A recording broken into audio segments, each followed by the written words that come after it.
have you ever seen this chick, Michelle Care? So this is fire. So I was reading The Information has like a creator channel, almost like 5 a million creator. followers. Yeah.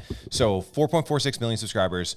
They did like a big creator summit this week. This is where I learned about her. Okay. And she was on a panel and she's like, someone, myself or someone like me is going to win an Emmy award as a YouTuber in the next, like whatever it was, 3 years, 4 years, 5 years. And I was like, I got to see her content, right? Yeah. So I go to her content. So all the videos, hopefully you guys can see this on the screen, is like, I tried. So it's a format, right? Right. It's like, I tried Houdini's deadliest trick, where she literally like trains for weeks at like the Magic Castle in Hollywood and like all these places, and they film the whole thing. She and goes she wants underwater. to go underwater, like Whoa. chained up, right?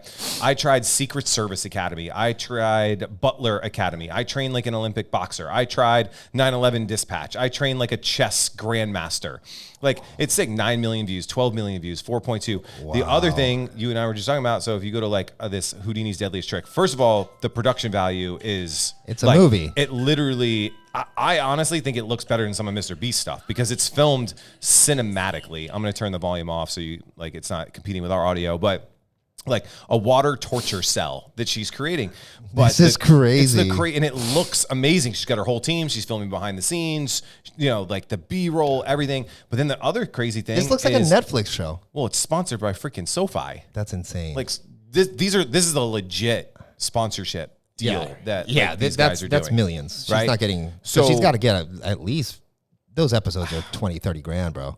Maybe more. I'm thinking she's spending a couple $100,000 to film this. Because it's over a couple weeks. And so her upload, I think it's like, this was 1 month ago. Let me go to videos, see like how often she's uploading. 4 weeks ago, 1 month ago, 3 months ago. So she's only uploading like once-ish a month. So because it's stupid like, gas that like you're going to watch it. Yeah, I tried treasure hunting. Like... It's just fire. Like, I just want to do this stuff. Dude, it's a show. I mean, she's going to get a Netflix show. You know what I just to kind of digress, but not like, sometimes I feel like, so Mr. Beast is about to be on a Netflix show as well. Amazon. Like Amazon Prime. Right? Yeah. And I think it'll be good or whatever. I almost think it won't make the numbers that YouTube would make. Like if she got a television show on Netflix, it won't hit like if she just kept doing her thing. Yeah. Is it even worth it for these people to do stuff like that? Did you hear? So Mr. Beast was interviewed by Colin and Samir. Really good interview. Yeah. And he basically said the same thing. He's like, if this fails, it doesn't just fail for me. It fails for every creator after me because now they're like, well, if Mr. Beast couldn't do numbers, how is Joe and Sally going to do numbers? I don't think he's going to do that much numbers. In comparison, every episode is a Super Bowl ad. Mm-hmm. Every episode. Well, he's spending more money on each episode than he would on YouTube. But it's interesting. YouTube's got more distribution though than Amazon Prime. Like you're limiting your distribution by being on Prime. So it's either going to be the greatest success story of all time, or that reach. You're forcing people to go there, which I get the concept, right? It's a good move on Amazon. If it fails, it wins for them. You know what I mean? But if it fails for him to what his expectations probably are, like. It shows like YouTube, if you're going to go there, that's where you launch your YouTube show and then go YouTube. I don't know if YouTube has something premium or like you want to buy my thing, it's $10 to watch it or whatever the case, right? Like that I think could be the future of stuff because these television shows don't hold a candle to this. You know what I mean? Yeah. And they have the advertisers there themselves or the sponsors, you know? Yeah. So, I mean, this is going to be an interesting experiment. To see like can YouTube translate to TV and vice versa, and what do numbers look like? How is this a win for Amazon? Is it channeling Mr. Beast subscribers to become Amazon Prime members? Most of them probably are like everybody's a Prime member. But what's a win? Is it advertisers jumping on? Is it joining the monthly for Amazon Video? So it's interesting. Yeah, if you get Prime, you get the movie stuff. So because even if it kind of fails, Mr. Beast still wins because he gets new distribution. He gets to put Mr. Beast bars probably all over the show. 100%. Like he's going to win no matter what. He's going to demolish Amazon now, boom on sales. So it's interesting. And so there's this whole world of like high-end amateur production. Yeah. And these aren't amateurs, but like they're not movie studios. This is like that girl, it's her and her team. Yeah. There's no one at like MGM or Warner Brothers being like, you know what you should do? You should go try to join the Secret Service. She's just like, it'd be really freaking cool, guys. Let's go join the Secret Service. Dude, and let's film the whole thing. Pull up your TikTok. I'll show you another one. This guy just did an interview on how he is the media and he will not ever sign with a label because he's like, for me to do the numbers that the label wants me to do that I'm already doing, I'd have to 5x my numbers to make financially what I'm doing right now today, and not including like I wouldn't own my merch. So there's a dude I listen to, Mike. He used to be Mike Stud. Now it's just Mike. So look at this Nick D. That kind of same thing. It's just like I make more money. Yeah. Having my fan club, having my merch, and then spinning. Like we did an episode last week about building worlds. Yeah. They have the music. They have like TikTok for distribution, and then they're like, cool, I'll sell clothing. Like this dude Mike Stud sells Chug Buds. Connor Price, right? same thing. Like these like beer bong things that like he created. He created like this whole stigma. So same thing here. So this dude, who are we looking at? So Nick D. Yeah, 2 million followers on TikTok. But his streams on Spotify, 10+ million a month. It's insane. Insane. Like he got approached and his But best why friend, would you ever sign with a record label? right? He's like, dude, I'd have to almost 10x my numbers to make what I'm making today. And you're gonna tell me if my music's good or not. Yeah, and tell me and wait to distribute it. And I'm like, cool. And I can't make these videos the way I want to because now you're my boss. Like, I think it's everything's got to get democratized, man. Like normal people are the brand now. So check this. There's an app.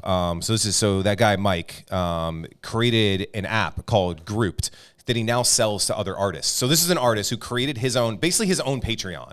He created his own app, and now he sells it to other artists. It's freaking genius, right? So now he's got Grouped, and when you come in, like only Steves. So he calls his fans Steves, and so only Steves instead of only fans. Right. And you come in here, and basically like he's got like a feed, that you're looking at, and then he's got media. So he releases basically he's just like gets high in his room, like makes a beat, makes a song, throws it up on here, and he's like, "What do you guys think?" And he gets thousands of comments, and he's like, sweet, I'm going to release it. Or like, all right, cool, that was trash. Yeah. And like direct access to the fans. It's $9 a month. So it's like not super expensive if you're a super fan of him. And then he does like all of these things, like once a month, he does like this, like he goes on live and he like gives away money and like gives away like why in the world would you ever, he would never sign to a record label. He wouldn't come close to earning what he earns. These people don't, if he was doing that. These people are their label.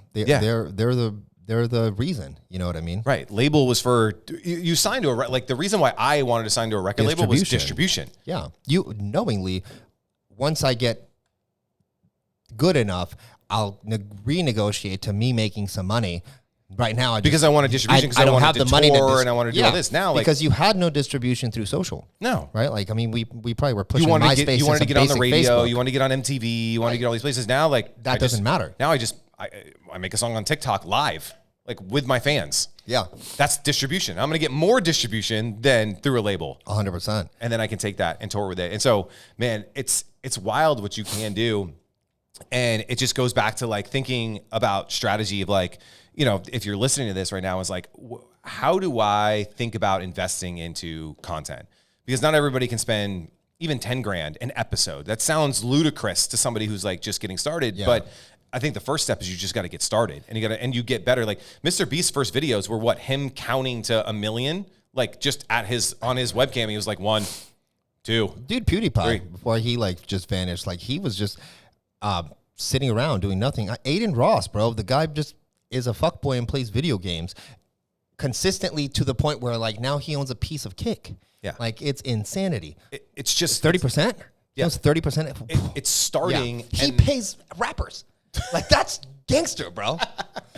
Oh man, but you got to start, and I think if you have money to invest in the set, like it's what we're doing right now. Yeah, we're literally building sets in your office. Yeah, we should take some pictures of kind of like what the office looks like right now and stuff like that. It's like in demo mode. Yeah, it's kind of like just all over the place. But it's awesome. But you also saw like we used to sit over there, right, in 2 chairs for the first couple episodes. Now we're over here. We're about to be over there. And this is just one set now. Now we've got about 6 sets being built. Custom kind of like media table. We're gonna get a custom bar after that. Totally different set. We got kind of like this futuristic black stuff that's coming in another one. We got other places that look kind of like a older kind of speakeasy vibe. And then we've got some other stuff that's gonna happen later. Like it's like more graffiti. So we're focused on turning this into media and helping people turn their media, their stuff into media here too, because we're going to open this up for people. Yeah, I love it. And it's just thinking about, the look, the feel, the vibe. Last episode, we talked a lot about Jimmy Buffett, the vibe. Like, what is your vibe? Right. Your vibe doesn't have to be my vibe. It doesn't have to be your vibe. It doesn't have to be Jay-Z's vibe. Like, what is your vibe? And then creating that so that when people are watching your stuff, they get a feel for who it is and what you are. And I always, when I used to teach this a ton when I was just teaching video production, I was just like, you know, like everybody like, well, I got to get dressed up. And I'm like, if you were going to meet a client right now, would you go home and change or would you just go meet the client? You know, where would you meet them? Like, is that your favorite coffee shop? Then go to your freaking favorite coffee shop. Right. If this is your office, it's like create the vibe around your life because that's what's going to attract people 100%, to want to be around you. 100, dude. I will go to a client, like when clients come in here, like if it's like 4 or 5 o'clock, we'll be like, hey, you want a White Claw? Like, no water? What? And they're like, oh, that's awesome, man. Like, it just breaks them down into normal people. Like, everything, we talked about this last episode too, like everything is just so polished, so perfect, so prime. But no, it's fucking not. Like, you're just normal when you get home. What do?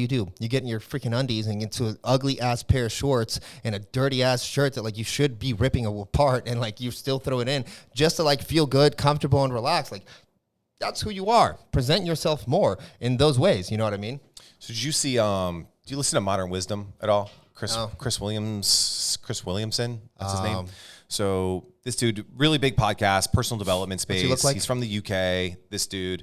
Yes, so I do. I don't listen to it, but I watch all his clips. So he just put out a behind the scenes episode. This is literally yesterday. It's got 65,000 views, but he went to Austin, Texas and rented out an entire, I haven't watched the whole video, so I might get some of the story wrong, but essentially rented out an entire sound studio warehouse thing and built an entire video wall and interviewed Tim Ferriss. It was 4 people. It was 4 like ridiculous. Ryan Holiday. It was something like, here it is. Peter Attia, Tim Ferriss, Dr. K, Healthy Gamer, and Mr. Ballin. I don't know the last 2. It was 3 days and he but spending hundreds of thousands of dollars on production for 4 podcast episodes. Like, this is the level that like some of these people are going on of like, let's go big, let's go home, let's test this, but also let's break the model. I don't need Clear Channel to put me on radio to have this kind of a studio. Let me just see if I can do it myself and get sponsors to pay for it, get my audience to support it. And to me, this is big because it's allowing people like us to compete with anyone. Yeah. And I mean, listen, at the end of the day, you get started how you get started. I mean, even with us, I mean, yeah, we're not at that level and we're probably a little above like some people just getting started. We're investing, tens of thousands and actually by the end, like over $100,000+ into the whole studio, like getting all these things done or whatever, then marketing it or whatever. But it's what we need. And honestly, like energetically, like as this place has started to get cleaned up and, just painted different and creating like rooms and dude, your vibe you're always like, I love coming here because I feel like it's this space, it's not an office. Your energy is attached to your environment. 100%. I've always believed that. An environment 100%. Is the room that you're in, like having like plants and greenery and the palm tree right there. Like I always say this is like, I talk to like, I used to work with a ton of financial advisors and they work in like basically like a freaking broom closet. Yeah. And I'm like, that's why you're not excited all day. Like, look where you work. Like, break a wall down, find a window, like bring some life into the vibe of where you are. And you've always done a great job of this at the last office, office, when we had the celebrity branding side. Like as soon as you walk in, you're like, I'm in a vibe. Like your energy immediately goes up, and that's what you want. And your brand goes up too, because dude, I this was we spent a lot of money at the beginning of it, and I thought it looked nice, but really it was just a lot of white walls and a lot of basic, right? Once we started like putting like my energy and touches into the concepts and like whatever, I was like, man, this looked like a hospital. And I didn't think like that because I was like, oh, I spent a bunch of money in remodeling the furniture floors and this and this. Like, and nah, it still looked like a hospital. It felt like a hospital. I was like, holy shit, every wall is white. And there's not really, done. Let's switch it, right? Like now you walk into my other office and that looks like 1960s, like Renaissance Mad Men energy, right? Yeah. You walk into the living room that we have now, and that's going to be a set for us to shoot more like couch vibes and stuff. And it's completely kind of like just mid-century modern type stuff, right? Like it's changed everything, and it's going to change the way people perceive us as well, just by changing the way the wall looks. You know what I mean? So you guys have to think too, like, what can you do even at home if you're just shooting content at home, if you're just creating content at home? I was just talking to Greg about this. There's also the reverse side of this, right? There's the people on TikTok that are just opening their telephone and not editing and just telling you what they're up to, telling you how they feel, telling you a reply to something, stitching some stuff like that, and then going into TikTok and then basically expressing how they're living through and building in public in a really humble, honest way. Yeah. But they're selling everything out because they're building those 1,000 true fans and they're getting 20, 30, 50,000 followers and growing. Now they're going to have a platform financially that's super lucrative for them. They can invest more into the media or into products, but what they're not investing to, if you see two correlations here, no one's really investing just into ads. They're thinking different. And either one, whether the guy's just or the gal is just shooting content consistently and like has this model, or these people are going over the top, they're not veering from this plan. No. And that's the thing. When we talked about Jimmy Buffett and Jay-Z, that was a plan. Like, this is going to suck. I am uncomfortable with this moment, but I know that this is my next place. When I get here, then I go here, then I go there. And that's also where a lot of people, oh, this didn't work for 6 weeks and a couple bucks. Now I'm this. Now I'm doing this. It's the difference between short-term and long-term thinking. And like long-term is hard, but it's worth it. The only thing that compounds is time. So this dude, I don't know if you follow this guy at all on like social, Zach ProGrab. He's he's all about obsession. Right. And on Twitter and Instagram, he's built like 1 million followers now he's going to YouTube, and he is doing, if you see all these YouTube videos here, they're literally black and white, him just talking to a camera. And he coined this phrase and I love it. It's NC1T, no cut, one take.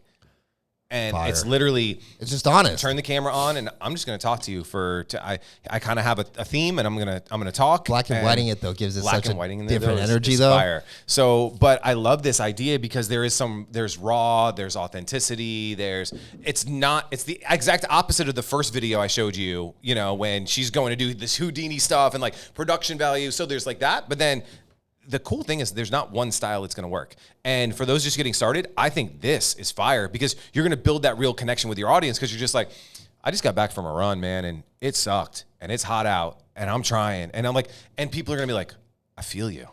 Dude, this gives me so many good ideas. Black and white this episode, but I got so many other ideas on like the other rooms and like stories now. Yeah, and listen, we're doing this too. We're just testing out. Like, we're gonna do this podcast for decades, right? Because like we're super close friends. We're having a great time with it, and like we work together in a lot of ways with Gromit and e-commerce and all that. So we decided like, hey man, as long as we're committed and we're having a good time with this thing, let's also do some different shit. Like sometimes it's gonna be here, you're gonna see different sets, but you also might see some like story based stuff or whatever. And we don't know what you're gonna like. We don't know what we're going to love. And so we're just going to test it out because people don't do that enough. People only focus on, let's do the most exact thing that I saw someone else do. Because that's going to be the easiest thing to do. It's also the shittiest. Yeah. Like, because that's the content no one wants. I remember vividly, so we interviewed Lewis Howes for Ambitious Adventures. And like clear as day, the question was, all right, so if you're going to start a podcast today, what advice do you have? And like I'm sure he gets like, you know what he said? Don't. Because I was talking to him one time. He's like, it takes 3 years for you to care. Not even that, but like, so what are you going to do? Start the same show that somebody else already started? So what, you're going to be John Lee Dumas, Entrepreneurs on Fire? Guess what? I already listened to John Lee Dumas. I don't need to listen to your watered down version of that. Right. I already listened to Lewis Howes. I don't need to. There's already Gary Vee, Grant Cardone, Gary Brecka, like these high energy personalities, A-types, like they already exist. Yeah. Find your lane. I think that's why like the Hubermans, the Tias, the guys like that are winning because they are their own person in their own lane as opposed to, let me just be another Tim Ferriss and do 3-hour shows, or let me be another. The world doesn't need that. I don't listen to any podcast, but comedy podcast. And if not, I listen to Two Bears, One Cave. Love it. So like good. Bad Friends, like just fun. And why? Because like they don't give a shit. There's no format, right? Two dudes hanging out, or you know what? I'm not going to get the same thing. Yeah. I'm not going to get an interview like of the same thing. Hey, so you were poor, now you're rich. I wonder like what happened, like perseverance, hustle, and like hard work. And you like, get all those canned answers that are awful. My favorite was Bert Kreischer. interviewed Todd Herman. Todd Herman's the alter ego effect guy. Yeah. Todd Herman's been interviewed. I've read them all. I read the book. I didn't know I'm a Bert big did that. Todd Herman fan. And he brings him on, and Bert's just like making him laugh and like going like, and it just took you into stories that you would never get if you're just like, Right. so tell me how you started your career. And, oh, that's great. I want to know about Kobe. Like Bert's just like, oh, I'm just having another shot. Oh, what do we want? And it's just, and it brought out something in these guests that's just like, let's just see where this goes. And like, it's why Rogan worked, because Rogan doesn't have a script. He just like, let's just talk and see where this goes. Max Tuning, who owns Sour Strips, which is an e-commerce business, but it was built off him making His content, vlog. right? Ooh, His so vlog. good. So he has a podcast. I Don't Be Sour. Don't Be Sour podcast. The thing I like about the pod is he's kind of like a joker. So like it's never get taken seriously, though he asks serious questions. And then he has segments. I'm like, they just take shots. He always has booze on the table. Always. And they're always just, he and it's forces, not like it's just a random spot. It's like, yeah. Let's just take a shot now. Like, Yeah. And there's no format. There's no I love it. And like no one gets mad at it, right? No one, because you know what? One of my biggest episodes when I had my podcast with Kent Clothier is we got 230,000 downloads. And it was me and him taste testing tequilas for an hour. And we not talking real estate, not talking business. We started with the concept of business and real estate and how and they were like, you know what? I think I said, I'm like, you know what? Fuck this. Let's just taste these shots. And then like we did. Everyone asks us like, when are you guys going to do it again? And we're like, dude, we took 23 shots that day. Like, I don't want to do that again. We don't want to do that again. but like another one is we had a podcast and we talked about the movie Deadpool. And it was like 5 marketers in a hotel room that we videoed and like podcasted. Everyone was drinking, hanging out, being idiots. I don't even know the concept of that thing. It hit because they get to see they're like, oh, this is hilarious, man. This person that I don't expect to have a human side of him is being fucking human and like vibing. Like that's what I want to bring to the table more. And that's what I think. Just don't give a shit. Right. Well, even this episode, like I had 2 notes. I wanted to talk about the first person with the high-end content, and I want to talk about Zach. Yeah. We got there, but we kind of went all over the place. But it works because that's how real, like if you go to dinner with your friend, it goes all over the place. It zigs, it zags, it changes. The waiter comes in and interrupts you so you could order. Like that's the flow of a real human interaction. And I want to kind of also thank everybody. Also subscribe more because the subscribers are, I know there's lookers, but we're going to have this gentleman's agreement that My First Million does too. I like we're that going to one. do this for free forever, but we want you guys to subscribe because one of our, I think it was the first or second video, we got like 54,000 views and we only have a couple of videos on the channel right now. Yeah. So wild. I know that this is dope. You guys are excited about it and it shows with the views. If you guys can subscribe, that'll mean even a lot more to us. We want to build this to over 1 million subscribers and have fun and always tell us like if you like the format, don't like the format, don't be afraid to comment, don't be afraid to follow us on the other socials at Los Hustle and at Greg Roulette. Yeah, hopefully I can change my name one day on that thing, but whatever. It is what it is. I'll tell you the story about it later on. All right, guys, we'll see you next time. Peace.